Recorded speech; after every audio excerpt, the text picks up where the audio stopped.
Happy New Year from Uncivilized Vitality. And the first video of the year is going to be about the Vital Path community and the first step, which is stories and rituals are vital.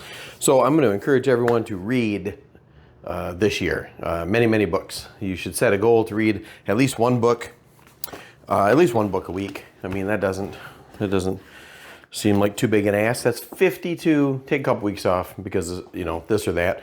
That's 50 books minimum this year you should be able to knock out. So to start you off, I'll be making some more book recommendations on the regular. At least once a month we'll put a video up with a few books that I'll recommend I think you should read. I just wanted to go over a couple that I picked up for myself or got for Christmas just recently. Because stories and rituals are vital, it's important to read books and learn the stories or information about other things, a variety of topics. Now, I'm not a fan of fiction. I don't read a lot of fiction. I'm not a fan of stories in that sense. I read a lot of nonfiction. I want to learn stuff. Those are the types of stories that I'm interested in being communicated into my brain. So I read a lot of nonfiction, but mainly nonfiction. I did pick up this book, Never Whistle at Night. It's an indigenous dark fiction anthology. So basically, it's a book of Ojibwe or Anishinaabe ghost stories. I'm pretty excited about reading this one because then I have a whole new crop of ghost stories to share around the campfire at our events, besides just the usual skinwalker ones that I bring up. There's stories in here. Now, some of these titles don't make a lot of sense, but Snakes Are Born in the Dark. The Before I Go. The Longest Street in the World. Scariest Story Ever. Pretty excited to read that one. Ooh, Human Eaters. Sundays. Never Whistle at Night. Dead Owls. All right, so this one's going to be pretty cool. Never Whistle at Night, an indigenous dark fiction anthology edited by Shane Hawk and Theodore C. Van Elst Jr. So check that out. This is a pretty chunky read, about 400 pages, but since it's just fiction, that's a good afternoon right there. Another book I picked up, just in this vein of indigenous stories, is Naji Miji Meda.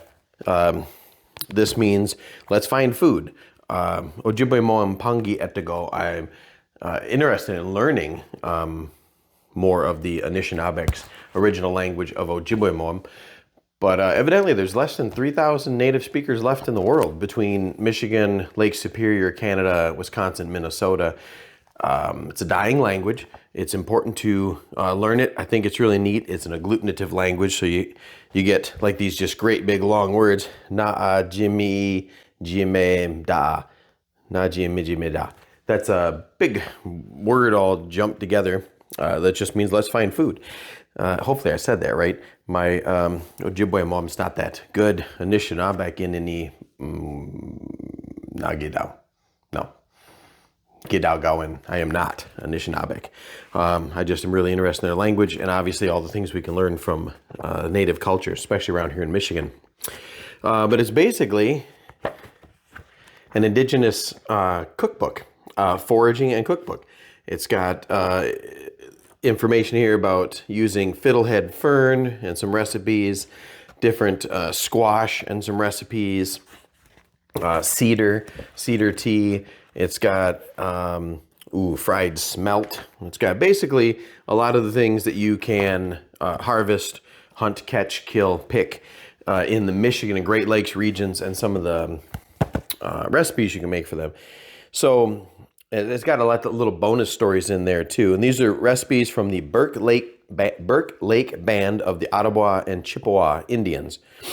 And as you know, Chippewa is kind of that, I forgot what those words are called, where they just sort of blend over time. Chippewa was just sort of the mispronunciation of Ojibwa. Ojibwa, Chippewa.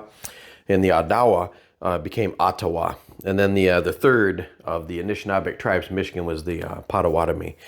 The woods of northern Michigan, the homeland of the Burt Lake Band of Ottawa and Chippewa Indians, the Anishinaabe, has provided gifts from the land in the form of food for generations upon generations. This foraging book is an introduction to finding 40 different foods, such as berries, leeks, mushrooms, wild rice, to name just a few.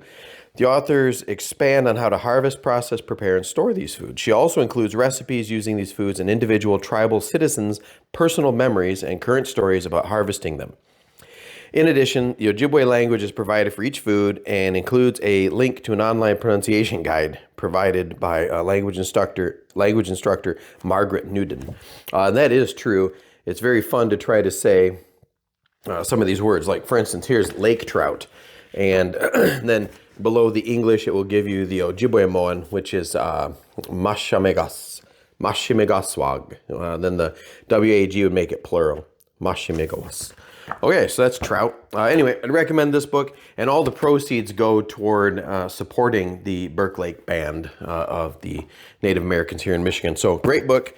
Pick that up. I got this when I was up north in the area. I bought it directly, but I'm sure you can find this on Amazon or an online book dealer, or come and find somewhere in Michigan.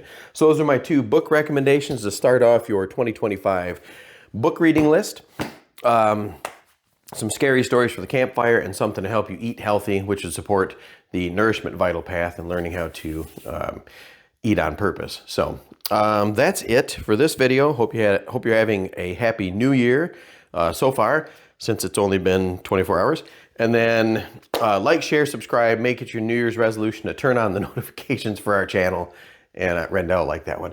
And then we're going to get this Buy Me a Coffee thing up and running this month, so that you can help support the channel, and of course the charity, which is what the channel is designed to support.